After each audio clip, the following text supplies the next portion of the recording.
한 번 정도 더 남았네요. 오늘은 거룩한 교회와 성도의 교제에 대해서 이 두 가지에 대해서 좀 생각해 보려고 하는데요. 이 고백의 바로 앞에 있는 고백은 나는 성령을 믿습니다. 이렇게 시작합니다. 그리고 그 뒤로 다섯 가지가 나오는데 거룩한 교회, 성도의 교제, 그리고 죄를 용서받는 것, 그리고 몸의 부활, 그리고 영생을 믿습니다. 이렇게 다섯 가지의 믿음을 고백하는데 나는 성령을 믿습니다 하고 성령의 믿음과 이 다섯 가지 뒤에 있는 것이 별개가 아니라 사실 연결되고 있습니다. 거룩한 교회도, 또 성도의 교제도, 죄를 용서받는 것도, 그리고 몸의 부활도, 영생도 다 성령에 대한 믿음 혹은 성령의 사역의 결과다라고 이야기하는 것이 사도신경의 고백의 내용입니다. 그 중에 오늘 두 가지를 좀 생각해 보려고 합니다. 거룩한 교회와 성도의 교제. 요즘 시대에 참 교회의 거룩함을 얘기하는 게 부끄럽고 민망한 시대입니다. 우리 교회 내부적으로도 그렇고 또 사회적으로 볼 때도 한국 교회가 정말 거룩한 교회로서 인정을 받고 있는가 생각해 보면 좀 안타깝습니다. 교회에 대해서 교회의 별명이 이런 게 있습니다. 언덕 위의 교회, 언덕 위의 집. 성경에 몇 구절을 인용한 거이기도 한데요. 어거스틴이라는 분이 교회에 대해서 이야기할 때 교회는 언덕 위의 집과 같다. 그래서 무슨 얘기냐면 많은 사람들이 좀 바라보면서 그곳에서 마치 등경 위에 빛을 놔야 되는 것처럼 이 밑에다가 빛을 놓지 않는 것처럼 빛이 된 것들은 위에 올려져서 그렇게 많은 사람들한테 그 빛이 비춰져야 되는 것처럼 교회는 마치 언덕 위에 있는 집과 같다. 그래서 언덕 안에서 살아가는, 그것은 일상을 살아가는 사람들을 얘기합니다. 어쩔 수 없이 삶의 자리에서 때로는 타협도 해야 되고, 때로는 좀 비굴한 마음도 갖게 되고, 때로는 낙심하게 되고, 때로는 어떤 부분에서 좀 분노하기도 하고, 그렇게 살아가고 있는 일상의 사람들에게 방향을 제시하고 이상이 되고 꿈이 되고 또 빛이 되고, 그래서 교회가 언덕 위의 집이다. 그렇게 그런 교회가 되어야 하고 또 그런 교회였다라고 하는 의미로 교회를 하나의 별명이 언덕 위의 집이었습니다. 그런데 지금 우리 한국교회나 또 뭐 말씀을 전하고 있는 저나 목사라고 하는 사람이나 또 우리 신자들이 과연 세상 가운데 언덕 위의 집이 되고 있는가? 어쩌면 언덕 위의 집은커녕 그냥 발 앞에 걸지적거리고 있는 어떤 불편한 존재이지는 않은가? 그것이 우리 한국교회의 또 일원이 된 우리들의 고민이고 아픔이고 또 그렇게 고백할 수밖에 없는 현실이라고 생각을 합니다. 과연 교회는 어떠했어야 하고 또 우리가 신앙 고백에 있어서 거룩한 교회라고 고백하는 그 거룩한 교회는 과연 어떤 모습인가에 대해서 우리가 그냥 교회를 다니니까 그냥 교회는 교회지, 뭐 주일날 예배 드리는 거고 때로 뭐 이런저런 일을 하는 곳이지 라고 생각했지만, 그러나 어떤 경우에 지금 우리가 이렇게 너무나 쉽게 다니고 있는 교회가 과거에도 그렇고 지금 현재에도 누군가에게는 너무나 절실한 곳인, 그곳이 교회의 어떤 적이 있었고 지금도 그런 곳이 교회인 곳이 있습니다. 교회를 가고 싶어도 갈 수 없는 사람들, 교회 안에서 신앙생활을 하고 싶지만 가지 못하는 그런 수많은 외부적인 핍박과 내부적인 갈등과 또 여러 가지 실제적인 현실 속에서 있는 사람들이 수도 없이 많은 상황 속에서 거룩한 교회라고 하는 것은 그냥 그렇게 얻어진 이름이 아니라 수많은 사람들이 피를 흘리고 고통을 받고 그 대가로 이루어져 왔다는 것도 또 우리가 생각해 봐야 합니다. 저는 지금 이 자리에 우리 예배드리고 있는 우리들은 그래도 상대적으로 참 행복하고 복된 사람들이다. 누구의 상대적으로 그러냐면요, 주일날 교회에 와서 예배를 소위 주일날, 그러니까 우리가 사실 모든 날이 다 주일이지만 일요일을 우리가 주일로 특별한 날로 예배하는 날로 그렇게 구별해서 예배한다면 바로 이 일요일날 쉬지 못하고 일하는 사람들이 최소한 600만 명 정도 된다. 제가 600만을 얘기하는 것은요, 투표날, 투표를 우리가 쉬는 날 투표를 공휴일을 해서 투표를 하는데 그 투표하는 날 쉬지 못하는 사람이 600만 정도 된다고 해요. 우리나라에. 그 사람들은 투표 날이 공휴일임에도 불구하고 각자의 여러 곳에서 일할 수밖에 없는, 물론 아침에 투표하고 가기도 하고 뭐 일 끝나고 투표하기도 하지만 쉬지 못하는 600만 명이 다 투표를 못하는 건 아니지만 그러나 분명한 것은 600만이 정도 되는 사람들은 남들이 다 쉬는 공휴일날 어떤 자리에서 일을 하고 있다는 것이죠. 그렇게 보면 지금 이 주일날 우리는 다 쉴 수 있어서, 일하지 않아서 또 이 시간을 우리가 비울 수 있어서 와서 예배할 수 있지만, 또 어떤 사람들은 자신이 예배하고 싶어도 그 시간을 낼 수 없는 그런 상황 속에 있는 사람들도 많이 있다는 것입니다. 누군가에게는 핍박과 고통과 눈물과 피해의 대가로 얻어진 것이 교회의 신자라는 이름이라면, 누군가는 지금도 교회를 가고 싶지만 가지 못하는 곳, 그래서 멀리 바라만 봐야 되는 곳, 그곳이 교회일 수 있다는 것도 우리가 기억해야 된다 생각합니다. 본격적으로 교회에 대해서 이야기하기 전에요, 우리 사도신경이 지금 거룩한 공교회 이렇게 지금 고백하고 있는데, 이 거룩한 공교회라는 용어가, 이 공교회라는 용어가 갖는 오해 때문에 몇 가지 좀 생각해 볼 부분이 있습니다. 원래 원문에는 가톨릭 처치 이렇게 되어 있습니다. 가톨릭 처치, 영어로 하면 원래 원문은 라틴어인데요. 라틴어도 카톨릭함 이렇게 해서 그것도 이 카톨릭이라고 하는, 이 가톨릭이라는 용어는 보편적이고 일반적인 이런 뜻입니다. 그러니까 다시 얘기하면 거룩한 보편적 교회다, 거룩한 일반적 교회다. 그런데 이게 가톨릭 교회가 이 사도신경에 나오는 일반적 용어인데, 우리가 알다시피 1519년 종교개혁 이후에 교회는 두 개로 갈라졌습니다.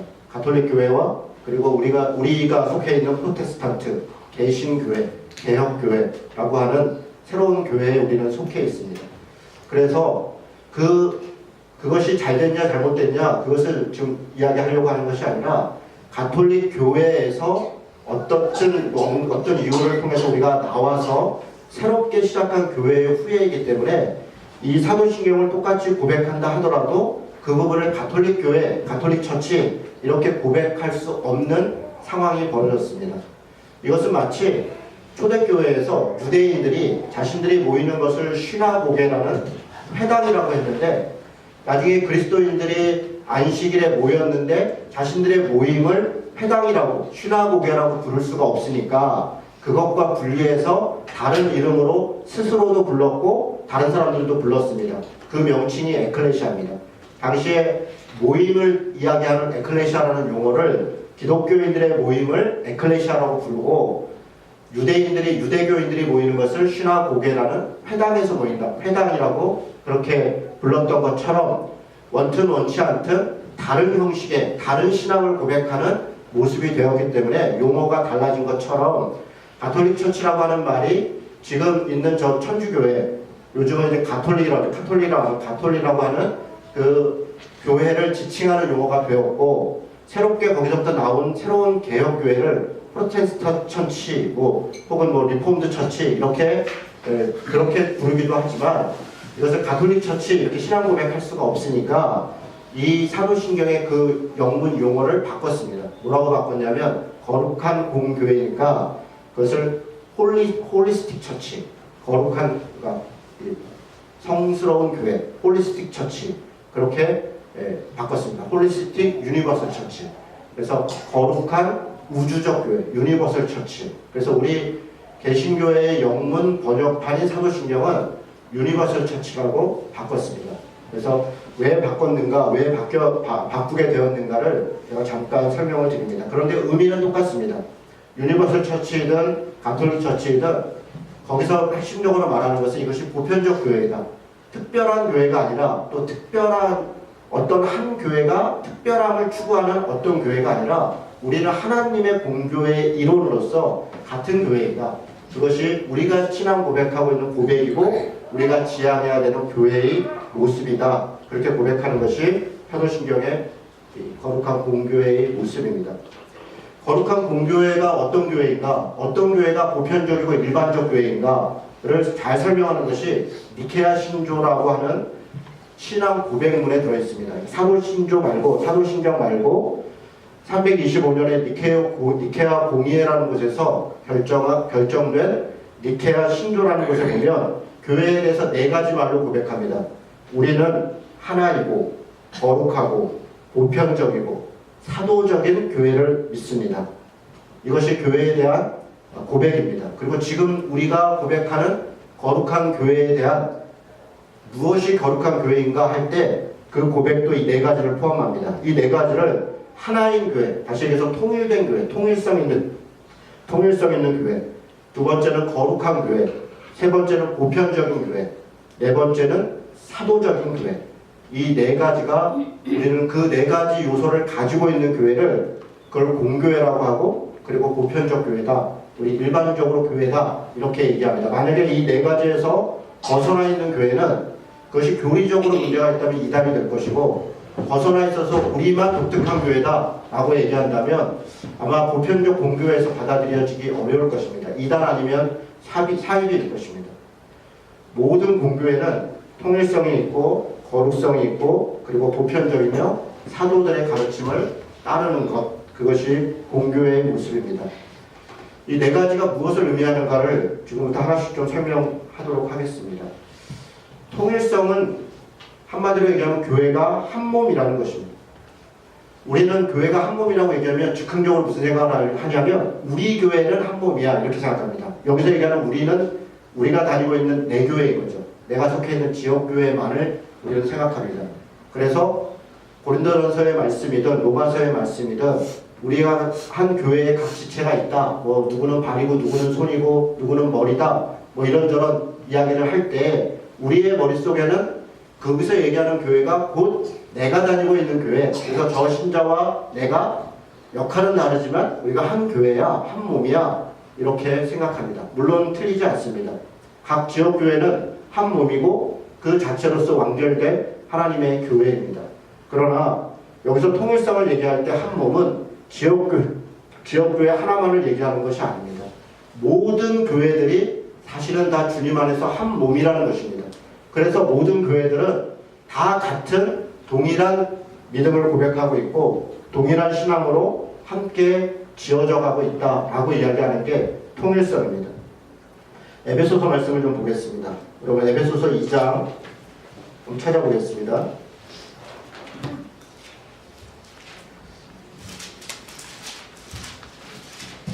원래도 목소리가 안 좋은데 목이 좀 잠겨서 이렇게 컥컥거리네요. 죄송합니다. 2장 19절부터 22절 말씀을 다 찾으신 분들은 우리 같이 읽도록 하겠습니다. 그러므로 이제부터 너희는 외인도 아니요 나그네도 아니요 오직 성도들과 동일한 시민이요 하나님의 권속이라. 너희는 사도들과 선지자들의 터 위에 세우심을 입은 자라. 그리스도 예수께서 친히 모퉁이 돌이 되셨느니라. 그의 안에서 건물마다 서로 연결하여 그 안에서 성전이 되어가고 너희도 성경 안에서 하나님이 거하실 처소가 되기 위하여 그리스도 예수 안에서 함께 지어져 가느니라. 물론 이 19절에서 22절 말씀을 개교회, 지역교회에도 우리가 다 적용할 수 있을 것입니다.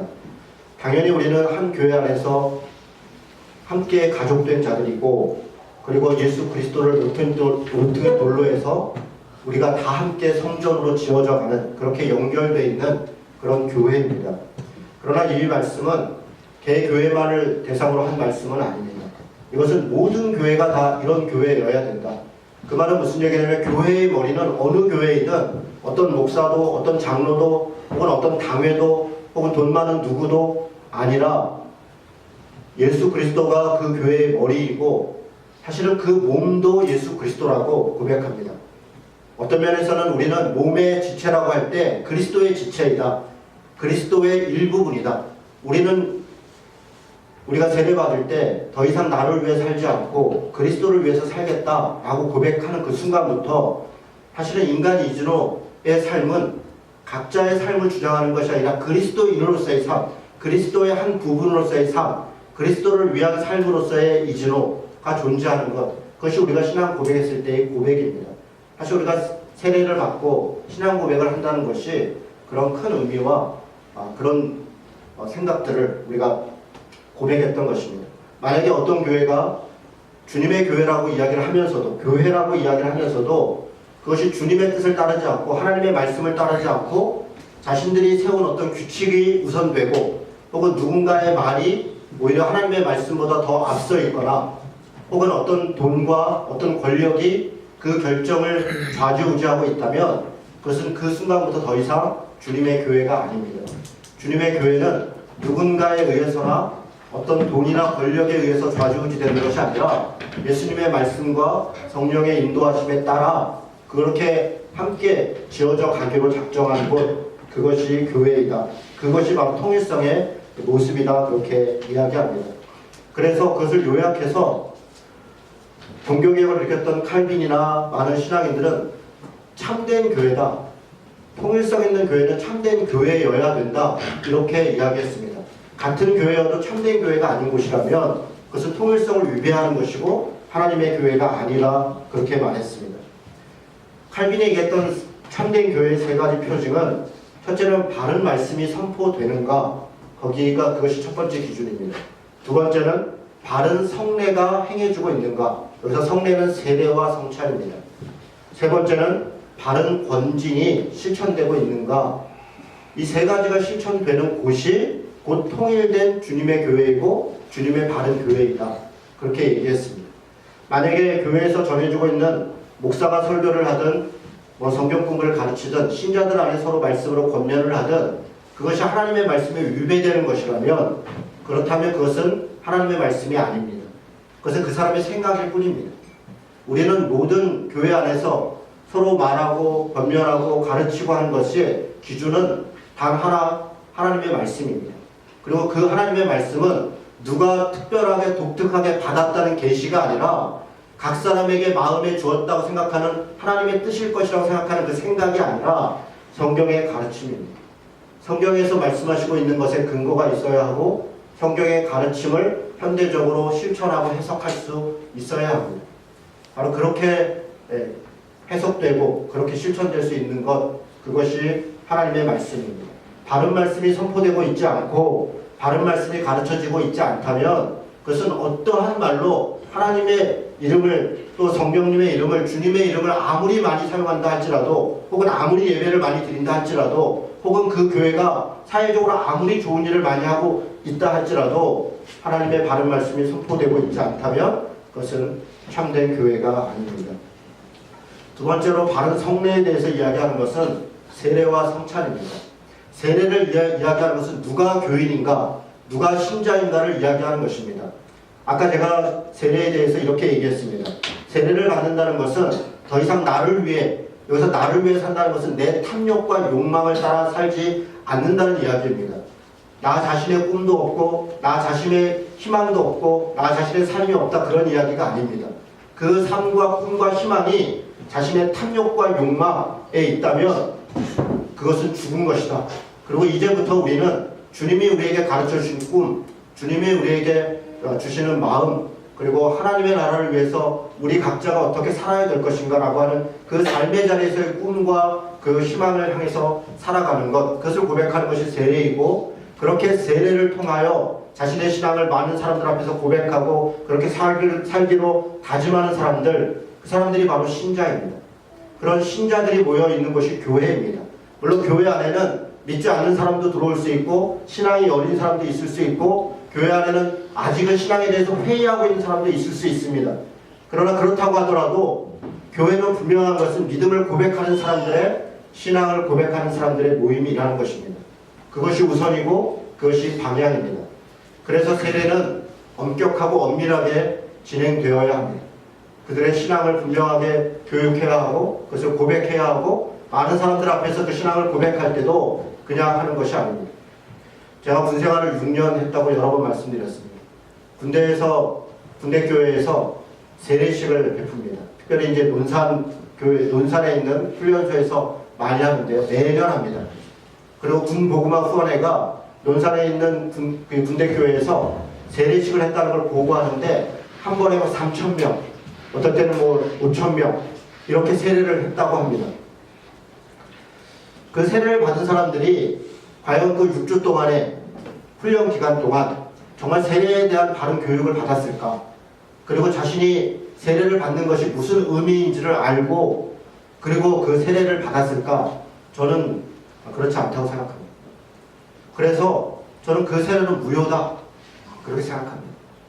왜냐하면 아무리 목사들이 모여서 어떤 거룩한 말로 어떤 모습으로 무엇으로 얘기하듯 세례를 했다 할지라도 바른 자신의 신앙 고백이 없었다면 그 신앙 고백하고 있는 것의 의미가 무엇인지를 스스로 깊이 상고하고 그것을 스스로 고백한 것이 아니라면 그 세례는 사람들 앞에서는 어떤 문서적으로는 유효할지 모르겠으나 하나님의 말씀에 따라서는 유효하지 않습니다. 진정한 세례는 하나님 앞에 바른 신앙 고백을 전제하고 있습니다. 그래서 제가 우리 교인들한테 또 우리 아이들한테 부탁하고 싶은 게 있습니다. 세례를 함부로 생각하지 않아야 된다. 세례를 받는 것이 어떤 의미인가 깊이 생각해야 된다. 저는 그것에 연해서 저는 개인적으로 유아 세례를 선호하지 않습니다. 선호하지 않는 정도가 아니라 집례하지 않습니다. 왜냐하면 우리 아이들이 그 나이에 자신의 신앙을 고백할 수 있다고 보지 않기 때문에 그렇습니다. 대신 부모의 고백으로 우리 아이들을 믿음으로 하나님 앞에 내 소유가 아니라 하나님의 소유로 그렇게 성심껏 사랑하고 섬기고 양육하겠다라고 고백하는 헌화식을 대신합니다. 그것은 아이의 신앙 고백을 토대로 하는 것이 아니라 부모의 신앙 고백을 또 우리 공동체가 함께 하겠다는 다짐을 통해서 하는 것입니다. 바른 세례를 행하는 것, 저는 그것은 지금도 유효하고 반드시 지켜야 된다 생각합니다. 두 번째는 성찬입니다. 우리가 매주 애찬식도 하고 성찬식도 합니다.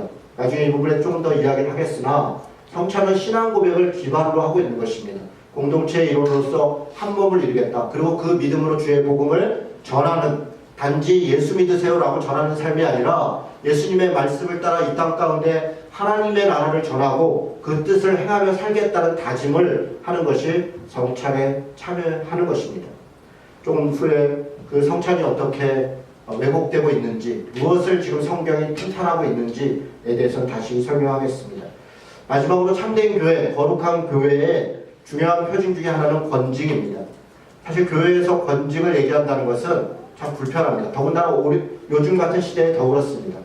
교회든 신자든 요즘은 권징을 얘기하면 단일교회가 여기밖에 없어? 그러면서 교회는 교단을 탈퇴해버리고 신자는 교회를 옮겨버립니다. 예전에는 교회를 지역으로 옮기더라도 반드시 임명증을 띄어와서 새로 가는 교회에 내가 신자였습니다. 세례는 언제 받았습니다. 그렇게 그 임명증을 통해서 그렇게 한 공동체원으로서 받아들여졌습니다. 그러나 지금은 같은 교단 안에서도 그런 일들이 다 없어져 버렸습니다. 다른 교단으로 넘어가는 것은 그것뿐 아니라 같은 교단 안에서도 이제는 더 이상 그런 일들을 행하지 않습니다. 왜 그렇습니까? 권징이 사라져서 그렇습니다. 바른 말씀을 전하지 않아도 아무도 그것에 대해서 징계하지 않습니다. 목사의 부패와 목사의 타락과 목사가 교리적으로 윤리적으로 타락해도 목사직을 박탈하지 않습니다. 그리고 그는 다시 또 자리를 옮겨서 또 목사를 하고 또 말씀을 전합니다. 권징이 없으면 바른 말씀은 유지될 수 없습니다. 그래서 칼빈은 바른 말씀과 바른 성례를 지키는 가장 마지막 보류는 권징이다. 공동체가 하나님의 교리를 지키는 것은 누구 개인의 판단이 아니라 바른 공동체에 의한 권징이 있어야 된다. 권징은 권면하고 징계하는 것입니다. 그것은 그 사람을 죽이자고 하는 것이 아니라 그를 살리고자 하는 것입니다.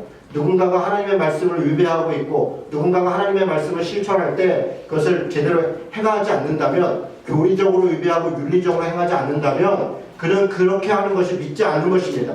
그는 그렇게 하나님의 말씀을 따르지 않고 그 말씀을 실천하지 않은 것으로 인하여서 이 땅에서 그냥 그렇게 사는 정도가 아니라 하나님 나라에 들어갈 수가 없는 것입니다.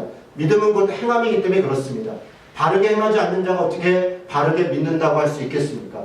바른 신앙과 바른 행함을 갖지 않은 자에게 그냥 그렇게 놔둔다는 것은 공동체원으로서 그것은 동일한 책임을 갖는 것입니다. 만약에 우리 집에 아이 중에, 우리 가족 중에 누군가가 정말 잘못된 삶을 살고 있다면 가족으로서 누구라도 그 아이를 그렇게 놔두겠습니까? 적극적으로 찾아가서 권면하고 위로하고 또 함께 하려고 애쓰지 않겠습니까? 그렇게 권면하고 때로는 야단도 치고, 그것이 왜 그렇게 합니까? 그를 사랑하기 때문에 그렇게 하는 것입니다. 그를 살려야 하기 때문에 그렇게 하는 것입니다. 그런데 교회 안에 권징이 사라졌다면 그것은 사랑이 없는 것이고 바른 말씀이 없는 것이고 바른 성례가 없는 것입니다.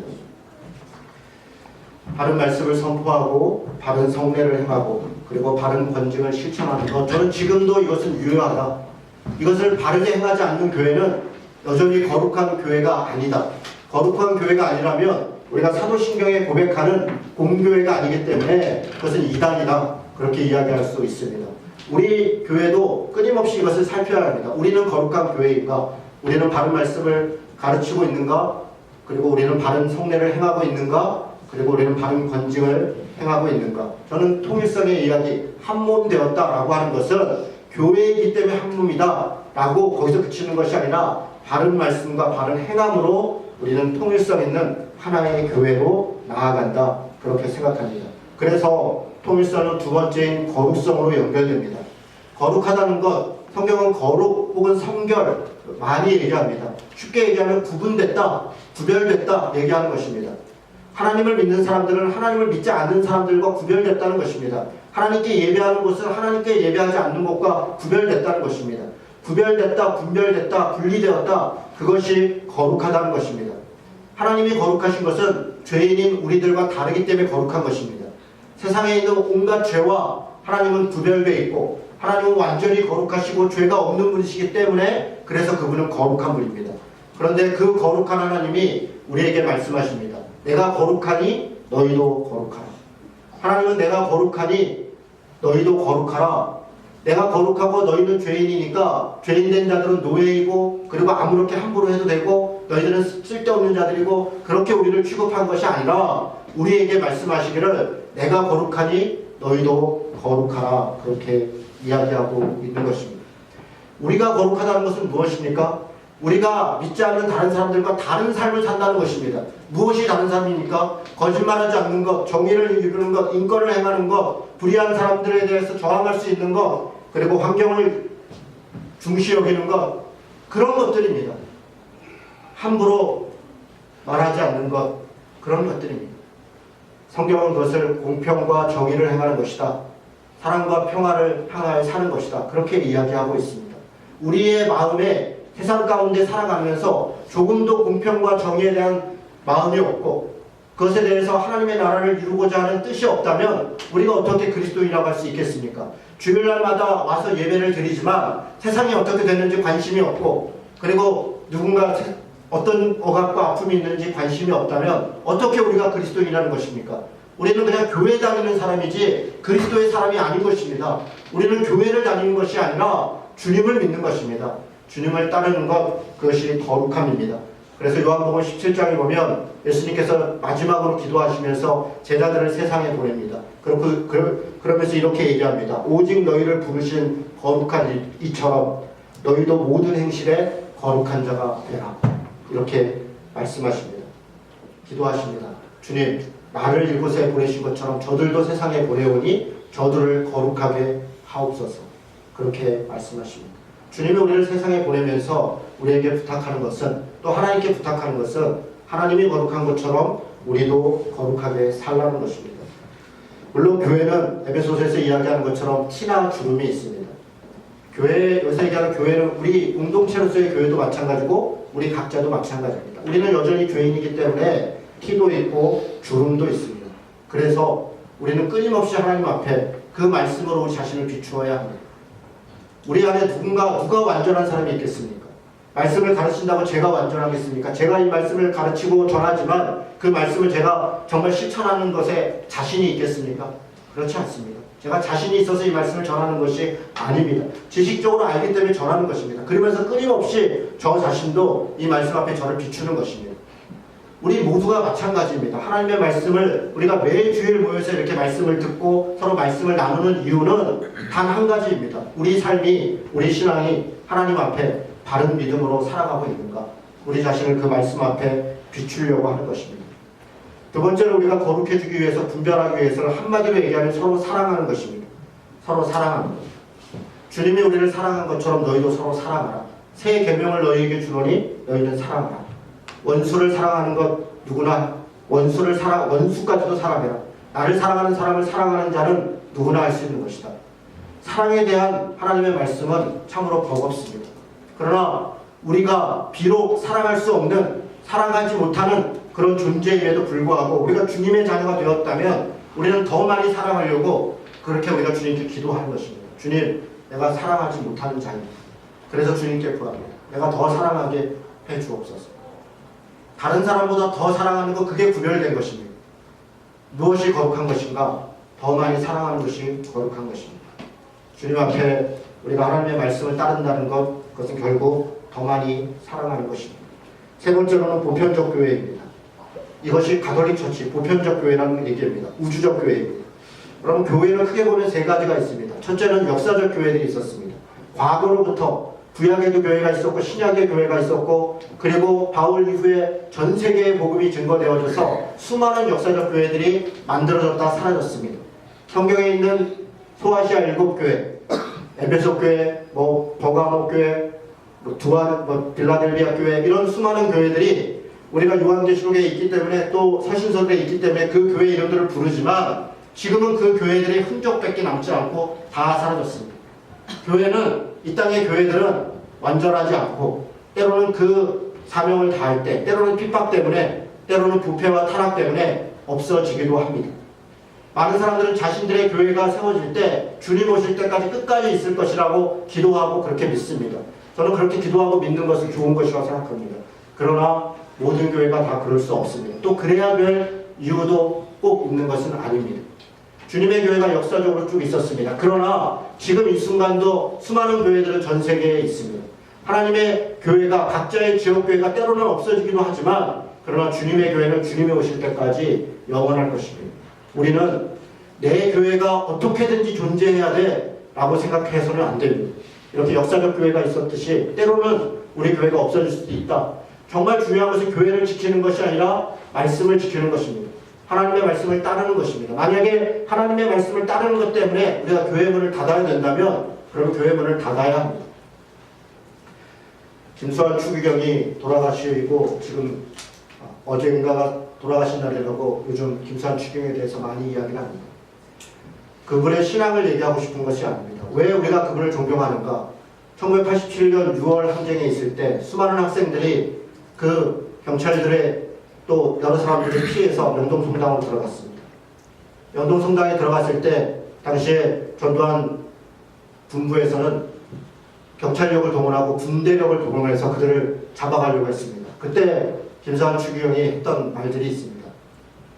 만약에 명동성당 안에 들어온다면 가장 먼저 나를 만나게 될 것이다. 나를 밟고 가야 된다. 그리고 그 다음에는 우리 신부들을 밟고 가야 된다. 그리고 그 다음에는 수녀들을 밟고 가야 된다. 그래야 학생들을 데려갈 수 있다.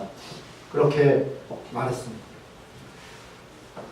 당시 전두환 군부는 학생들이, 데모하는 사람들이 무서워서가 아니라 김수환 추기경이 또 로마의 가톨릭에 밑보이는 것이 무서워서 그 담을 넘지 않았습니다. 하나님을 두려워한 것이 아니라 사실은 권력을 두려워해서 담을 넘지 않았습니다. 저는 김수환 추기경이 그런 일을 해주신 것에 대해서 대단히 감사하고, 교회가 그 일을 행한 것이 대단히 감사하다고 생각합니다. 그런데 제가 지금 말씀드린 것은 그 다음입니다. 당시 영락교회는 그 바로 옆에 있었습니다. 영락교회에 그 학생들이 먼저 갔었습니다. 명동성당에 들어가기 전에 영락교회에 학생들이 먼저 들어갔습니다. 영락교회에서는 어떻게 했는가? 문을 닫아 걸었습니다. 그 학생들을 들어오지 못하게 했습니다. 그 학생들만 들어오게 하지 못한 것이 아닙니다. 서울제일교회라고 그 옆에 있는 기장교회가 있었습니다. 그곳에 있는 목사님이 여러 가지 일들로 국가로부터 탄압을 받고, 심지어는 교회를 군인들이 둘러싸서 교인들이 교회를 들어가지 못하게 했습니다. 그들이 약 1년 동안이나 거리에서 예배를 드렸습니다. 거리에서 예배를 드리기 전에 영락교회를 찾아갔습니다. 가까운 교회에 있으니 이곳에 한 곳을 예배 드릴 수 있도록 해주십시오. 그랬더니 그들이 문을 잠그고 서울제일교회 사람들을 들어오지 못하게 했습니다. 그래서 그들이 그 을지로 바닥에서 1년 동안을 거리에서 예배 드리게 된 것입니다. 여러분, 만약에 영락교회가 그렇게 문을 닫았다면, 저는 제가 그 교회 신자였다면 교회 문을 닫고 그들을 내보내야 되는 것이 아니라 교회를 문을 닫았어야 돼요. 더 이상 교회가 아닌 것입니다. 하나님의 말씀을 위배한 것입니다. 나그네 된 자를 쫓아낸 것입니다. 명동성당이 우리와 신앙이 다르다고 해서 이단이냐 오냐, 저는 그것을 얘기하고 싶은 것이 아닙니다. 분명히 가톨릭은 우리와 신앙이 다릅니다. 그러나 누가 더 신앙적인 행동을 한 것입니까? 여러분, 우리가 하나님의 말씀을 따르지 않으면서 창백한 교리의 어떤 것들로, 그것으로 우리가 따진다면 정말 이 땅에 하나님의 교회가 얼마나 부끄럽고 그렇겠습니까? 지금도 마찬가지입니다. 우리가 보편적 교회를 얘기할 때, 저는 역사적 교회를 얘기할 때, 거룩한 교회를 얘기할 때 이런 점들을 분명히 인식해야 합니다. 우리 교회가 어떻게든지 끝까지 가야 돼. 여러분 그런 생각을 버리십시오. 그리고 우리 교회는 어떻게든지 하나님의 말씀을 따라야 해. 그리고 하나님의 말씀을 쫓는 것, 그것이 우리 안에 가능하지 못하다면 그때 우리는 교회의 문을 닫을 수 있어야 합니다. 역사적 교회가 주님의 교회입니다. 또 다른 교회는 지역적 교회입니다. 수많이 흩어져 있는 교회들이 사실 우리가 조금씩 다르지만 이단과 사이비가 아니라 다 형제입니다. 이 노년지역에도 수많은 교회가 있습니다. 제가 우리 노년지역에 와서 첫 번째로 한 일은 목회자들을 만나서 지역 목회자 기도 모임을 시작하자고 제안을 드렸던 것입니다. 저는 어떤 면에서 그것은 영악한 행동은 아닙니다. 교회를 새로 시작하는 사람은 사실은 교회 안에서 지역교회 목회자들이 서로 알고 지내고 교회가 연합하면 새로 시작하는 교회는 손해입니다. 왜냐하면 지역교회에 있는 사람들이 이 교회로 옮겨올 수 있어야 하는데 알고 지내는데 어떻게 옮겨올 수 있겠습니까? 그러나 여러분 우리 교회만 참된 교회다 혹은 우리 교회만 좋은 교회다라고 생각하는 것은 다 착각입니다. 우리 교회도 여전히 티와 주름이 있고 다른 교회도 티와 주름이 있는 것입니다. 모든 교회는 다 주님의 교회입니다. 우리가 하나님의 교회를 함부로 생각해서는 안 됩니다. 명백한 교리적으로 위배되어 있고 윤리적으로 타락해 있는 것, 그것에 대해서는 우리가 정말 누구보다 앞장서서 우리 스스로가 교회가 정화되어야 된다, 바르게 가야 된다, 세상에서 조롱하고 세상에서 어떤 사법적 잣대를 들이대기 전에 우리 스스로가 목소리를 내야 합니다. 왜 그렇습니까? 우리와 한 지체이기 때문에 그렇습니다. 우리의 책임이기 때문에 그렇습니다. 우리도 그 책임으로부터 자유롭지 않기 때문에 그렇습니다. 나의 부패와 나의 문제이기 때문에 그렇습니다. 그러나 윤리적으로 또 교리적으로 잘못되지 않은 약간의 실수가 있거나 혹은 차이가 있는 것에 대하여 우리가 함부로 판단하고 비판하는 것, 그것은 옳지 않습니다. 모든 교회는 주님의 교회이다. 우리도 그 주님의 교회의 한 일원일 뿐이다. 그렇게 생각하는 것이 저는 옳다라고 봅니다. 세 번째로는 하늘의 교회가 있습니다. 역사적인 교회, 지역적인 교회뿐 아니라 지금 이 시간에 우리는 이 땅에서 예배를 드리지만 수많은 사람들 죽어서 먼저 하나님 나라에 임한 사람들이 그곳에서 하나님을 예배하고 있는 것입니다. 그것이 하늘의 교회입니다. 우리는 하늘의 교회를 사모하고 우리가 이 땅에서도 주님의 교회를 이루고 또 영원한 하나님 나라가 왔을 때 우리는 그 하나님의 나라의 영원한 하늘나라의 일원이 될 것이다. 하늘 교회를 이룰 것이다. 라고 하는 소망으로 살아가는 것입니다. 네 번째로는 사도성입니다. 아까 우리가 읽었던 말씀에 보면 사도들과 선지자들의 터 위에 이루어졌다. 이렇게 이야기합니다. 물론 교회는 첫째로는 예수 그리스도에 대한 고백으로 시작되었습니다. 주는 그리스도시고 살아계신 하나님의 아들이다 라고 하는 예수님에 대한 바른 신앙 고백이 교회의 근거입니다. 그러나 거기서 그치는 것이 아닙니다. 예수님만을 믿는다고 해서 예수님만을 믿는 것으로 그치는 것이 아닙니다. 예수님을 바르게 해석하고 전하고 바른 교회를 이루기 위해서 애썼던 자들, 그들이 바로 사도들과 선지자들입니다. 하나님의 말씀 안에 기록되어 있습니다. 사도 바울뿐 아니라 에베소서, 야고보서, 히브리서, 또 베드로 전후서, 요한일기 3서 이런 사도들의 가르침이 우리 교회의 근간인 것입니다. 바꿔 얘기하면 예수 그리스도의 말씀과 사도들의 말씀을 따르지 않는 교회는 교회가 아닌 것입니다. 그것이 이단입니다. 어떤 교회가 이단인가? 성경의 가르침을 따르지 않는 것입니다. 교회의 근거는 성경의 가르침입니다. 예수님의 말씀 그리고 사도들의 가르침. 그래서 우리는 끊임없이 그 사도들의 말씀을 살펴봐야 되고 과연 교회는 어떠해야 되는가 생각해 봐야 하는 것입니다. 거룩한 공교회는 성도의 교제로 이루어집니다. 우리가 성도의 교제, 이것은 여러분 생각해 보십시오. 사실은 우리 각자가 우리의 인격으로 누구와 교제할 수 있는 사람들입니까? 여러분 우리 스스로의 인격이 우리의 포용력과 우리의 용서함이 누군들 용서할 수 있습니다. 저는 저 자신을 아무리 둘러봐도 불가능하다고 생각합니다. 아니면 교회 정도가 아니라 우리 가족만 해도 그렇습니다. 제 아내와 우리 세 아이들과 5명이 그냥 한 집에 사는데도 너무 어렵습니다. 내 뱃속에서 내 배가 아니군요. 제 아내의 배입니다. 제 아내의 뱃속에서 낳은 애들이고 다 똑같은 환경에서 똑같이 자란 아이들인데 왜 이렇게 다를까요? 각자의 생각이 있고 각자의 경험이 있고 어느 순간 주체적인 사람으로서 하나님 앞에 또 사람들 앞에 서 있는 것입니다. 그렇게 20년, 30년을 살아온 가족들도 서로 생각이 다르고 성향이 다르고 또 여러 가지 품성이 다른데 여러분 주의하고 보십시오. 여기 저 50세, 60세 되신 70세 되신 분, 10살 된 여기 우리가 다 만난 지 얼마나 됐습니까? 사실 여기 2년도 안 됐습니다. 우리가 만난 지. 그런데 우리가 서로를 안다고요? 아니요. 알기 어렵습니다. 서로 모릅니다. 서로의 인격도 모르고 장점도 모르고 단점도 모르고 우리가 성도의 교제를 한다는 것은 어떤 면에서 우리는 다 가면을 쓰고 이 가면을 벗기까지 우리는 서로 다 연극을 하고 있는 것입니다. 주일날 와서 아무 일 없었던 것처럼 서로 불편하지 않은 것처럼 그렇게 우리는 연극을 하고 있습니다. 이 가면을 언제 벗겨질까요?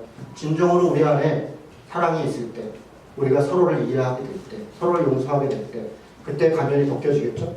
이 가면은 어떻게 벗겨집니까? 우리 힘으로 안 된다는 걸 우리가 고백해야 합니다. 그래서 성령의 은혜가 필요합니다. 그래서 이것은 성령의 사역입니다. 성도의 교제를 다른 말로 성령의 소통이다. 그래서 코이노니아다. 우리가 그렇게 이야기하는 것입니다. 우리는 끊임없이 성령님께 저 사람이 이랬어요를 고백하는 것이 아니라 내가 이렇게 부족해요. 내가 아직 저 사람에게 말 걸기 어려워요. 내가 저 사람이 이런 말이 아직도 상처가 돼요. 내가 저 사람을 아직 잘 모르겠어요. 말하는 게 두려워요. 그것을 우리는 끊임없이 고백해야 합니다. 그리고 성령님이 정말 은혜를 주셔서 어느 날 우리의 의지가 아니라 주님의 은혜로 우리가 서로를 알게 되고 서로를 용서하게 되고 서로를 정말 사랑하게 된다면 그때 우리가 한 교회가 되지 않겠습니까? 그래서 교회는 완성되는 것이 아니라 끊임없이 지어져 가는 것입니다. 우리가 한 교회를 이루고 한 공동체를 이루어 간다는 것은 그렇게 지어져 가고 있는 여전히 티나 주름이 있지만 그 티를 조금씩 지워가고 주름을 조금씩 펴가면서 우리는 한 교회가 되어 가는 것입니다. 오늘 우리가 읽었던 고린도전서 11장에 보면 만찬에 대해서 성찬에 대해서 나옵니다.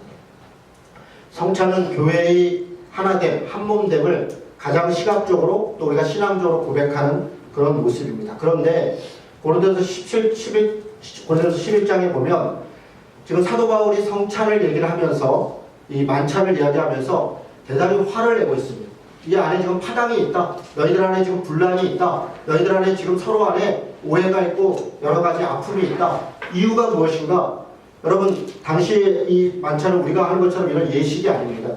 이때의 만찬은 각자 사람들이 집에서 먹을 걸 들고 와서 그때처럼 모여서 이런 부엌이 있는 것도 아니고 주방이 있는 것도 아닙니다. 그저 어떤 예배 장소 한 군데 넓은 데 모여서 그렇게 예배를 했습니다. 누구 집에 가서도 예배를 할 수도 있었지만 어느 공터에서 때로는 지하 감옥에서 때로는 여러 가지 굴에서 이렇게 들판에서 그렇게 예배를 했습니다. 그래서 그들이 같이 식사를 하기 위하여 집에서 도시락을 싸왔습니다. 하나씩 두씩. 그런데 집이 부자인 사람들은 맛있는 걸 싸우고 많이 싸우는 거예요. 가난한 사람들은 맛이 없는 걸 싸우기도 하고 아예 못 싸우기도 하는 겁니다. 처음에는 같이 나눠 먹었습니다. 그런데 시간이 지나면서 조금 더 많이 싸우고 부자인 사람들이 왜 우리만 싸워? 이런 불만이 생겼어요. 그래서 가져온 사람들끼리 먹기 시작했어요. 가져오지 못한 사람들, 없는 사람들은 그냥 이렇게 또 오른 척하고 그렇게 했습니다.